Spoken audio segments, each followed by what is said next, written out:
Hi dear friends, ഇന്ന് ഞാൻ നിങ്ങളുമായിട്ട് ഷെയർ ചെയ്യുന്ന എൻ്റെ റെസിപ്പി ഞെട്ടാവോലി ഫ്രൈ ആണ് കേട്ടോ. വളരെ രുചികരമായ ഒരു ഫ്രൈ ആണിത്.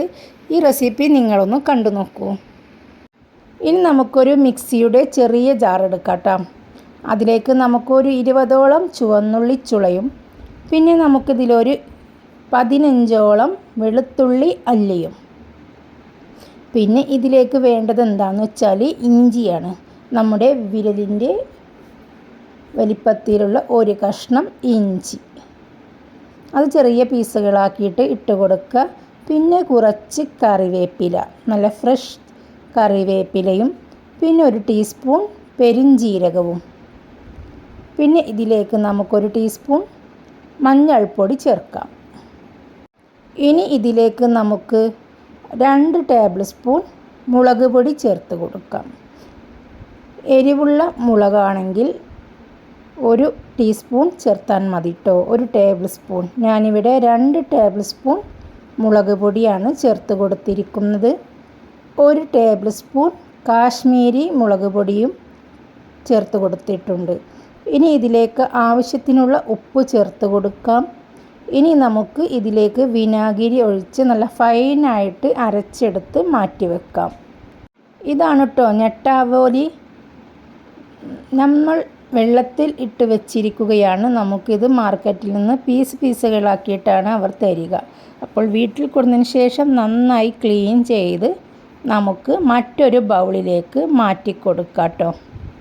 കണ്ടില്ലേ, ഇപ്പോൾ നന്നായി ക്ലീൻ ചെയ്ത് മറ്റൊരു ബൗളിലേക്ക് ഇട്ട മീനാണ് നിങ്ങൾ കാണുന്നത്.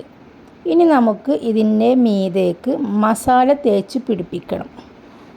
നമ്മൾ മാറ്റിവെച്ച നമ്മുടെ ഫിഷ് മസാല നമുക്കെടുക്കാം. എന്നിട്ടൊരു സ്പാച്ചുല വെച്ചിട്ടോ കൈ വെച്ചിട്ടോ നമുക്കിതിൻ്റെ മീതെ നന്നായിട്ട് തേച്ച് പിടിപ്പിക്കാം. ഇതിൻ്റെ എല്ലാ സൈഡിലും നന്നായിട്ട് തേച്ച് പിടിപ്പിക്കണം. ഒരു സൈഡ് ചെയ്ത് കഴിഞ്ഞാൽ മറ്റേ ഭാഗത്തേക്ക് തിരിച്ചിട്ട് കൊടുത്ത് ആ ഭാഗവും നന്നായിട്ട് തന്നെ മസാല തേച്ച് പിടിപ്പിക്കാം. ഈ മീനിൻ്റെ മീതെയുള്ള തൊലി നിങ്ങൾക്ക് ഇഷ്ടമില്ലെങ്കിൽ നിങ്ങൾക്കത് കത്തിക്കൊണ്ട് എടുത്ത് കളയാവുന്നതാണ് കേട്ടോ. ഇങ്ങനെ എല്ലാ മീനും നമുക്ക് മസാല തേച്ചു പിടിപ്പിച്ചതിന് ശേഷം നമുക്കിതൊരു അരമണിക്കൂർ ഫ്രിഡ്ജിൽ അടച്ച് വെക്കാം കേട്ടോ. നന്നായിട്ട് മസാല പിടിക്കണം, അപ്പോഴാണ് ഈ മീനിന് നല്ല ടേസ്റ്റ്. ഇനി നമുക്കിതൊരു അരമണിക്കൂർ ഫ്രിഡ്ജിലേക്ക് അടച്ച് മാറ്റി വെക്കാം.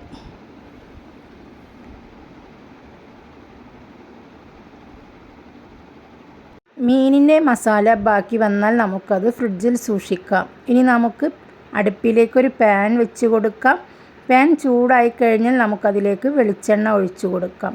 വെളിച്ചെണ്ണയാണ് കേട്ടോ ഈ മീനിൻ്റെ രുചി എന്ന് പറയുന്നത് തന്നെ. വെളിച്ചെണ്ണ നന്നായിട്ട് ചൂടായാൽ നമ്മുടെ മീൻ കഷ്ണങ്ങൾ ഇതിലേക്ക് വെച്ച് കൊടുക്കാം. എന്നിട്ട് നമുക്ക് തീ കുറച്ച് കൊടുക്കാം കേട്ടോ. തീ കുറച്ചിട്ട് വേണം നമ്മുടെ ഈ മീനൊന്ന് ഫ്രൈ ചെയ്തെടുക്കാനായിട്ട്. 2 ഭാഗവും മൊരിച്ചെടുത്തതിന് ശേഷം ഇതിലേക്ക് നമുക്ക് കുറച്ച് സവാളയെല്ലാം കട്ട് ചെയ്ത് മാറ്റി വെക്കാം. എന്നിട്ട് നമുക്കൊരു സെർവിങ് പാത്രത്തിലേക്ക് മീനും സവാളയും എല്ലാം ഇട്ട് കൊടുത്തതിന് ശേഷം നമുക്കിത് നന്നായിട്ട് രുചിയോടെ കഴിക്കാം. അപ്പോൾ ഓക്കെ.